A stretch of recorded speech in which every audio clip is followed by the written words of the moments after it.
What up, people? It's your boy. Welcome to another episode of Just My Opinion podcast. I think this is episode, let's say 7, 8. I'm not 100% sure. I will put it in the description as well as in the title what episode this is.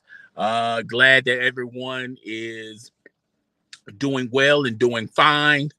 So, today's episode, we're going to talk about the Los Angeles Lakers. The Los Angeles Lakers are struggling. Okay, they're in struggleville right now. They are 0-3 as of right now. And when I say the Lakers are struggling, and I've said this in multiple years, particularly in the NBA, I've seen it all. Uh, I don't go by the record. Okay, I don't go by uh your standings, how many wins you have, how many W's you got, how many L's you got. I don't go by, you know, the prehistoric numbers because the numbers, the numbers can fool you. The wins and losses can fool you, particularly in a young NBA season. And I always tell you guys, you can't judge a team by the wins and by the losses. You really have to judge a team by what they do on the floor. You don't judge a team by their winning streak.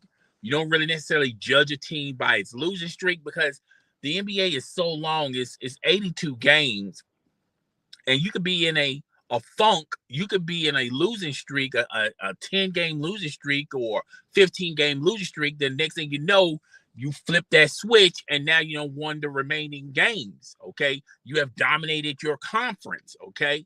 So I don't necessarily go by the wins and losses, particularly uh, in the NBA, because like I said, the wins and losses can fool you. But I do go by what teams are doing on the court. And we're going to talk about the Los Angeles Lakers. Oh, by the way, I want to put a feather in my cap because I felt, if you checked out my live stream over the summer, I went through all the teams in the West and in the East. And I told you guys the Utah Jazz is going to the Utah Jazz is going to have a pretty decent record. A lot of people thought that I was capping out here in these social media streets. A lot of people thought I didn't know anything about basketball. And like I said, I don't go by the win-loss record, even with the Utah Jazz. But if you look at what they're doing team-wise, they got some players there that are trying to, establish themselves in the NBA. So they got a lot to prove, all right? Particularly if they want to be traded from Utah. And Danny Ainge is going to get everything like Mike Conley. There's a lot of teams out there that will pay a pretty penny to have Mike Conley as their starting point guard. If you look at the teams out there that are trying to contend for a playoff spot, and I feel like those teams that are on the outside looking in will kick the tires around on a Mike Conley, okay, a Jordan Clarkson. So I was on record telling you guys I don't think Utah, even though they're trying to get a bunch of ping pong balls to get that number one pick for this up and coming NBA draft, this phenom everyone is drooling over. We'll talk about him in another live stream. I'm gonna tell y'all guys what I feel about him, what I feel like his overall potential should be. But nevertheless, everyone is trying to contend to get that number one spot. Even the Lakers. LeBron James was shocked and awe seeing this young guy play. So a lot of people are, saying to themselves, we may have an opportunity to get the number one draft pick. And the Utah Jazz, like I told you guys, I felt very confident in the Utah Jazz are going to be competing this up and coming season. Or I feel like Orlando's going to lose way more games than Utah. But that's neither here nor there. We're here to talk about the Los Angeles Lakers and their woes. All right. And before we get into it, once again, I wanna say this. you shouldn't go by a team's win or loss record, particularly in a young season such as the NBA. And I'll be honest with you guys, you really can't judge the season until maybe in January when the trade deadline has came and went. You can probably uh, your vision will be a little bit clearer then. It's a little bit cloudy now, but like I said, the Los Angeles Lakers. Even though I was impressed with the moves they made this up and coming free agency, the trades they have made, what they did on draft in the NBA draft. I thought those were improvements, but I was very skeptical in those improvements. I felt like those were marginal improvements. I think those improvements are and those selections are in a step in the right direction. And I said, even though I was very impressed with the Los Angeles Lakers, it's still at the end of the day, I felt like they're still going to be a below 500 team. They may be hovering over the 500 mark, but they're going to be a below 500 team, and they're going to be really contending. I don't see the Los Angeles Lakers grabbing a playoff spot with the contending teams out west. I told you guys the West is a beast out there. It's an animal out there, and I just don't think the Lakers are going to be able to survive those upper tier teams. And they're going to struggle to make even the play-in tournament, even though I have them penciled in as being in the play-in tournament. But I feel like that's pretty much, and who knows, the ball can bounce in many different directions in the play-in tournament, and they may have an opportunity to represent themselves in the playoffs. But if they're playing the Golden State Warriors right off the bat, I don't give them a chance of dethroning the Golden State Warriors. I don't even give them a chance to beat the Memphis Grizzlies. I don't give them necessarily a chance to beat the Nuggets, the Denver Nuggets, the Los Angeles Clippers. I think the Lakers, as they're constructed right now, will have a hard time beating the Jazz. Even though the Jazz is, a lot of people are not. A lot of people felt like the talent that the Jazz have, and Danny Ainge is just selling pieces here and there to cultivate enough draft picks, and they're really throwing away their season to get a bunch of draft picks so they could be in the running for this phenom. But when you think about it, the Lakers will struggle with that team as well, as it constructed as of right now. If you look at the Lakers and the Nuggets, all right, but the Los Angeles Lakers did some decent moves that I like, trades and draft picks and selections and things of that nature. It was marginable, but I didn't think at the end of the day, when you put all that together, it made them a championship team. It made them a very competitive team, or it even made them a team that can possibly go into the playoffs. I don't think none of those moves transpire and mean that it's that. Okay, so if you look at the Los Angeles Lakers, Rob Pelinka got a huge extension because Jeannie Buss was impressed with what the recent moves he had. And I'll be honest with you, if you compare Rob Pelinka's moves this year versus last year, you also have to pencil in last year he was in sort of kind of in a pickle because he was basically at the mercy of LeBron James and his group. He was pretty much at the mercy of Jeannie Buss and her group, and the mercy of the Los Angeles Lakers fans. So he had to stand back a little bit and make moves that may not be very positive to Rob Pelinka. It may not be where Rob Pelinka wanted to go, but those moves, he made those moves to make those entities happy.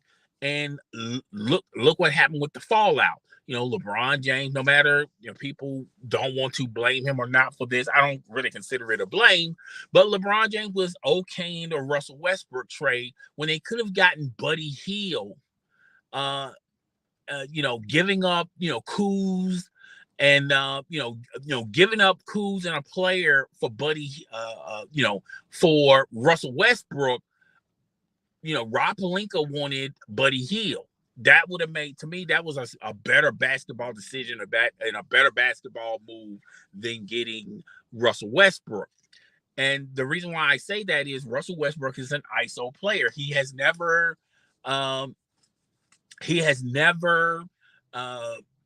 organically gotten better talent-wise as a shooter, as a decent free throw shooter, as a pretty decent three-point shooter. If you look at styles make fights, and if you look at the league as of right now, you have to shoot the ball. Teams that are extraordinary at shooting make it deep into the playoffs and win titles. Look at the Boston Celtics. Look at the Golden State Warriors. There's tons of teams in the NBA that's similar to the Golden State Warriors and the Boston Celtics. They may not be as better as those teams, but they're similar, and they can shoot the ball consistently, all right? And the Los Angeles Lakers could not do that. Plus, on the fact that they was pretty heavy on the veteran side of things, because they had Russell Westbrook, they had LeBron James. Anthony Davis is a veteran. He's not a young buck anymore, okay? So you have to put him on that veteran crowd. You had Carmelo Anthony. If you look at the laundry, if you look at the names on the back of the jerseys, you thought that the Lakers had an all-star team. But, Carmelo Anthony hasn't been good since his time in Denver, all right?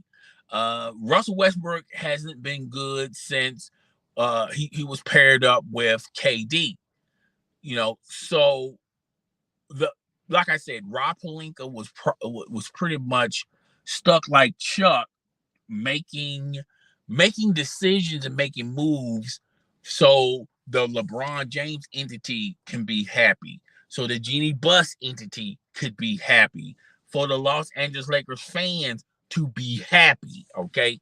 And they got a slow team that could not shoot, could not defend, and chemistry wise was not good in chemistry, and they were non-comedic.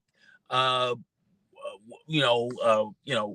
was less communication on that team, and I felt like there was a lot of fast breaks that if they were all on par, if they was all on the same page, even though I still feel like they would have lost some games, they would have been in the running for some other games if they were a little bit more communicative, if they can communicate a little bit more.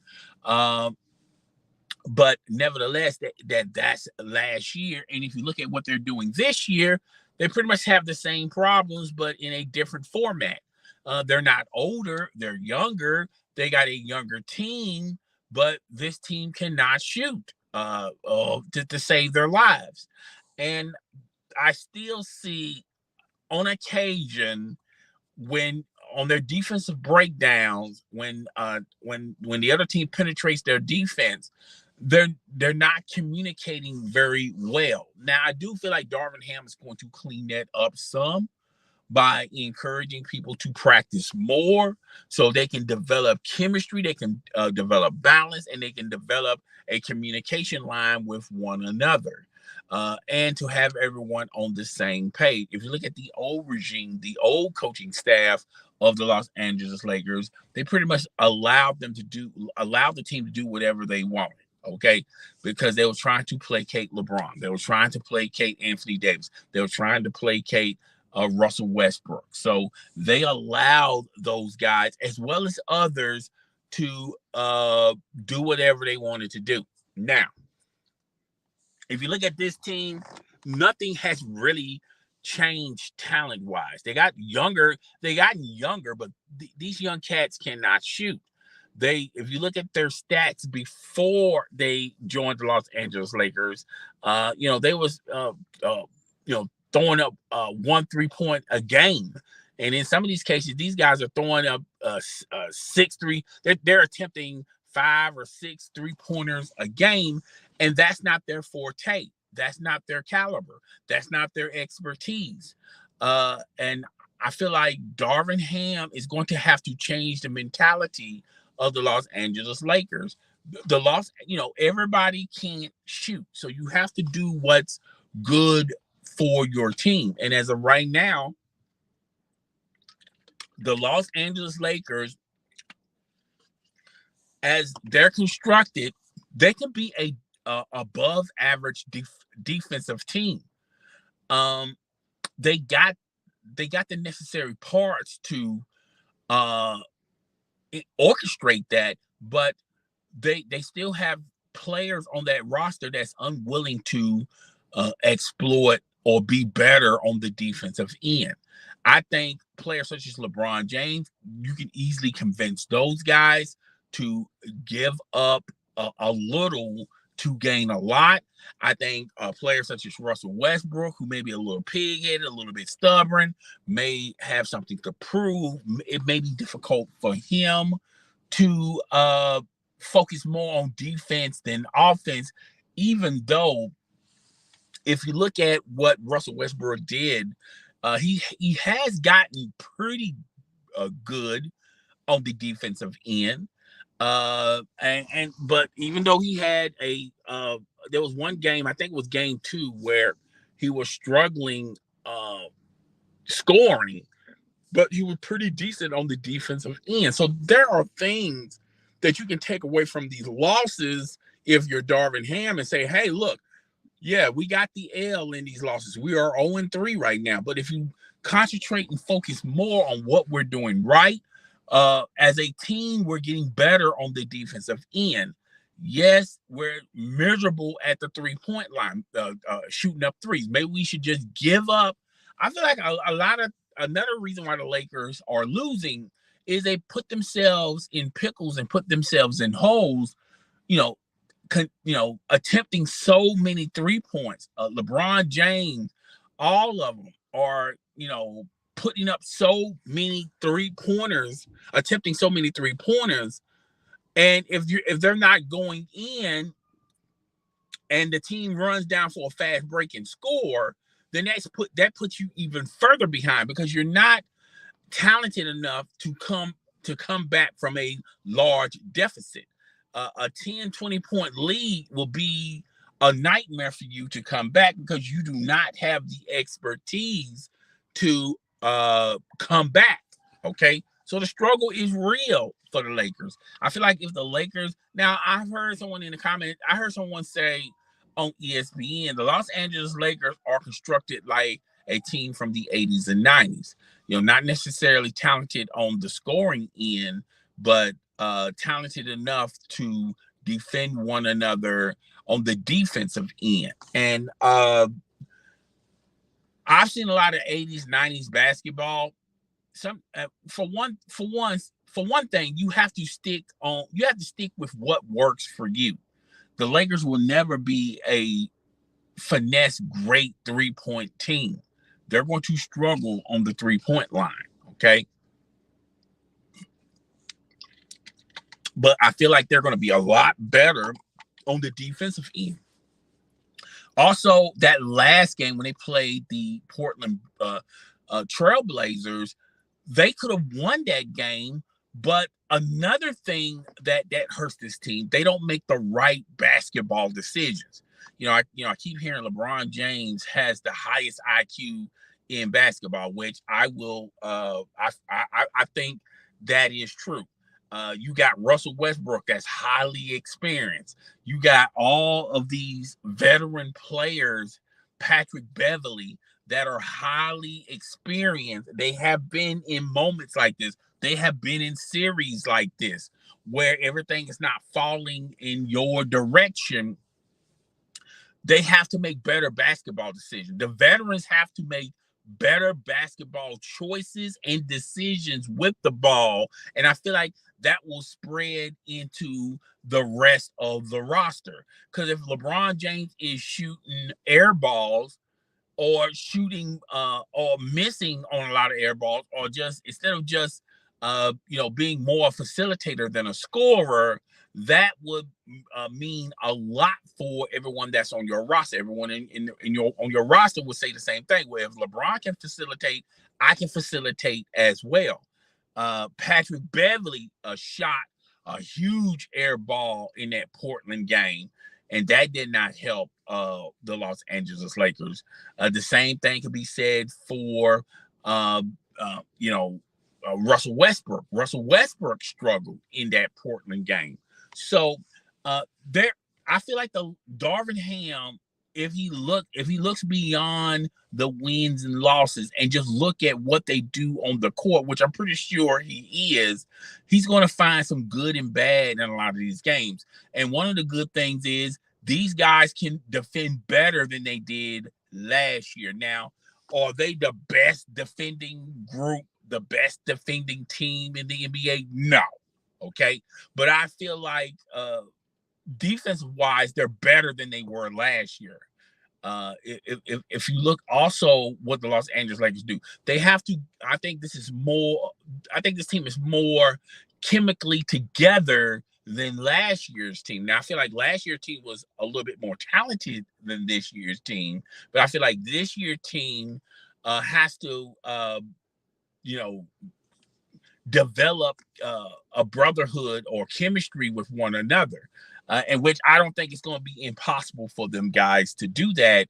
A lot of these guys on the roster, they're not superstars. They're not guys with brand names. They're not guys that are internationally known, so they will fit in very well with this current crop of, LeBron James, Patrick Beverly, Russell Westbrook, Anthony Davis. The list goes on and on and on. So I feel like the Lakers, they can hang their hat on is they're a better defending team than they were last year. They can hang their hat on that.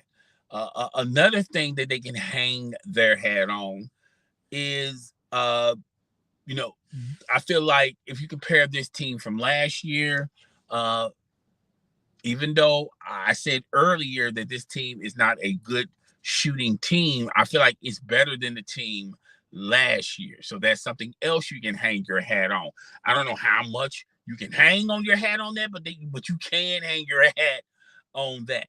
I also feel like they communicate a lot better. I feel like Darvin Ham is implementing that in practices, which, by the way, I feel like Darvin Ham is practicing.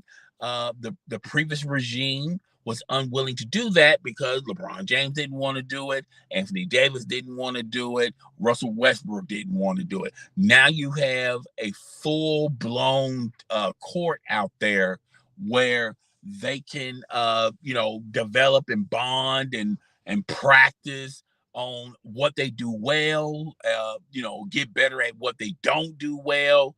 I feel like this team is like Play-Doh. You can shape it and form it into something that's extraordinary than you could with last year's team. All right.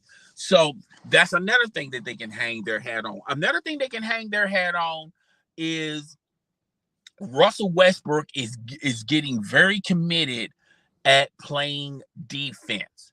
I know a lot of people are going to say, no, he's playing better defense this year than he was last year. Okay, I think that is more of a commitment on Russell Westbrook.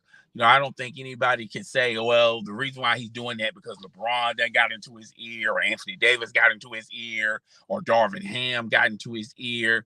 I think he's doing that partially on he wants to get better on the defensive end.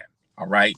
And, old dogs, you can't change the stripes on a tiger, but what you can do is appreciate Russell Westbrook's willingness to do more on the defensive end. So that's something else you can hang your hat on. Another thing you can hang your hat on is LeBron James is more communicative. He's more talkative. He's willing to do more. He's willing to help these guys establish wise off the court as well as on the court. So that's very beneficial for the Lakers as well. Another thing that the Lakers can hang their hat on is Rob Pelinka finally uh, is in the seat, and he finally makes decisions based on what he believes the Los Angeles Lakers need or want. I just don't think dividing that out to everybody is very beneficial to basically to everyone. So you have to give Darvin Ham some respect. He also is making the team more responsible for their actions and their decisions. He's not, he wants this team to contend and be very competitive this year. They don't. He's not allowing the outside extractions to be an extraction for this team. Yes, LeBron is chasing the Kareem record, but ever since Darvin Ham was, the coach of he was the coach of the Los Angeles Lakers. He's not saying that's what their main goal is to get LeBron James this huge achievement as far as the scoring title go. So he's not. He's just simply not into that. Okay, he's saying he basically said in a lot of interviews that, look here, guys, I want this team very competitive and moving in the same direction. So that's very beneficial for Darvin Ham and for the Los Angeles Lakers. So you have to hang your hat on that as well.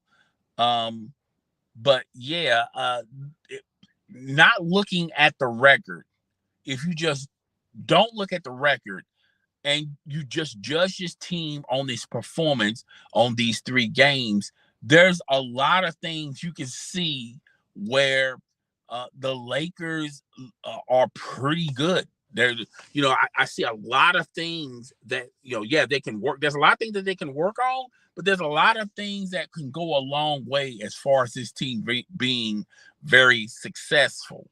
So we're just going to have to wait and see how it plays out. I know a lot of people want Russell Westbrook gone. I really don't see Russell Westbrook being traded. No one wants Russell Westbrook unless the Lakers are going to sweeten the deal by giving up draft picks for Russell Westbrook. So I just don't see that.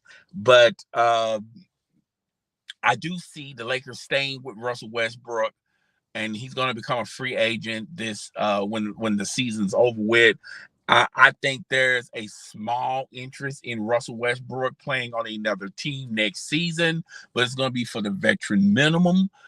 He's going to have to be willing to come off the bench. He's no longer going to be a starter. The only reason why the Russell Westbrook is a starter for the Los Angeles Lakers is because of the amount of money that Jeannie Buss and them are paying, as well as Russell Westbrook is going to be very pouty and very moody, and he's not going to help.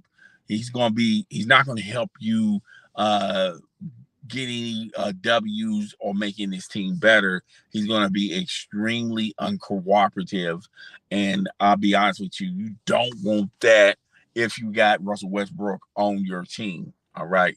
But yeah, that's, look, I don't think the Lakers are the worst team, even though if you look at the team stats, they're dead to last in all the stats that count and all the stats that matter. Yeah, but it's only 3 games. Things can change from now till January. And like I said, the Lakers can go on a winning streak and win like 11 and 12 games and possibly You know, if they could possibly get on a winning streak and contend and possibly get into that play-in tournament. And if you look at the other pieces on the chessboard, the Phoenix Suns, I think, and I told you guys in the live stream when I was telling you guys all the teams in the West and all the teams in the East, their chances, are they going to be contenders or are they going to make it to the NBA Finals? I told you guys, I was first to tell you guys the Phoenix Suns are going to take a step backwards. Okay. And I feel like it's a combination of a lot of stuff, particularly with with the old ownership. And that's going to still creep up.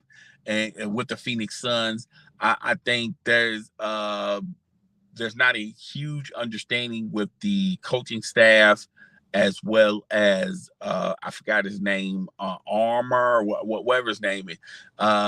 And what am I talking about?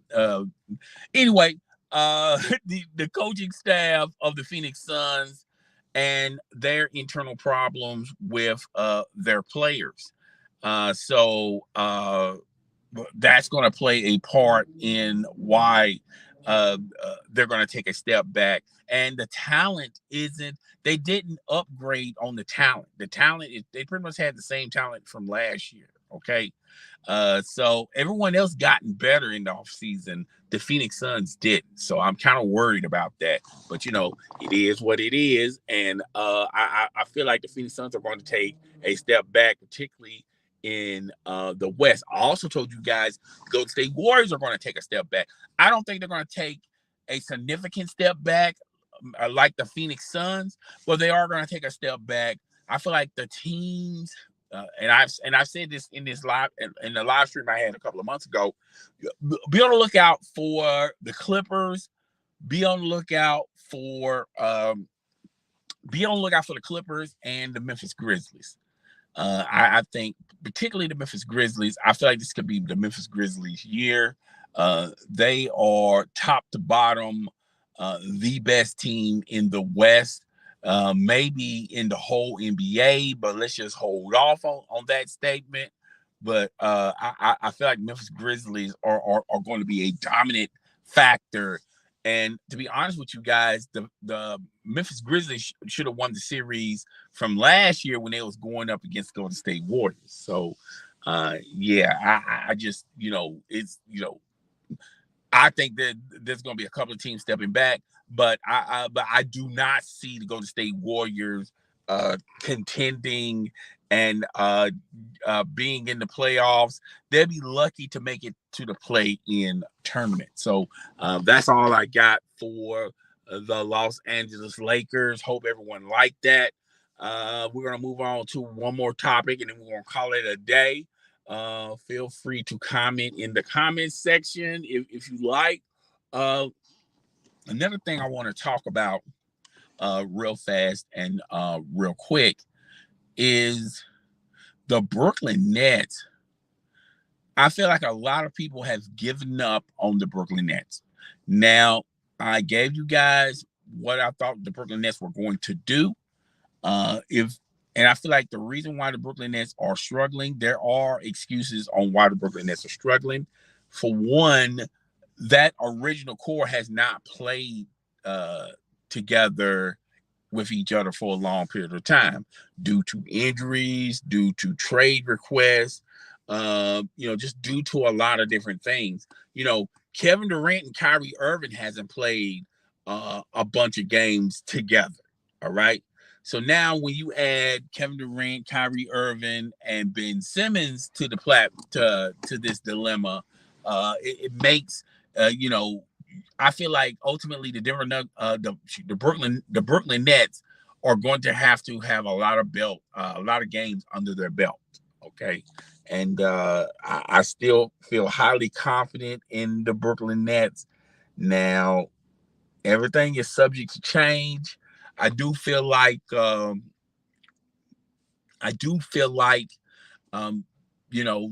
Brooklyn has a way to go, but I want to wait and see what they do on the floor.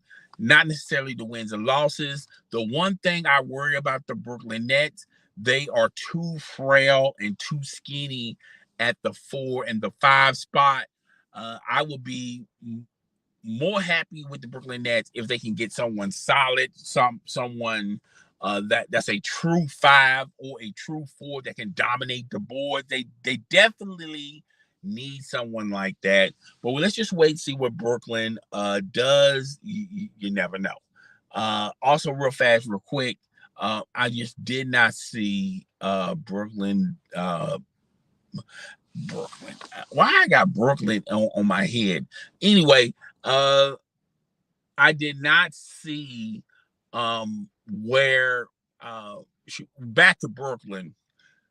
I did not see any cause of concern for Brooklyn, but I do feel like Brooklyn, if those original players play together a numerous amount of games, they don't have to deal with no injuries, and if they can get a solid 4 or a solid 5 even off the streets, which I highly doubt there's someone's available like that, that you can desperately seek and soothe and depend on, or somebody that you can get during the trade. I mean, before the trade deadline, but what you will have to give up to get to get that person, you never know.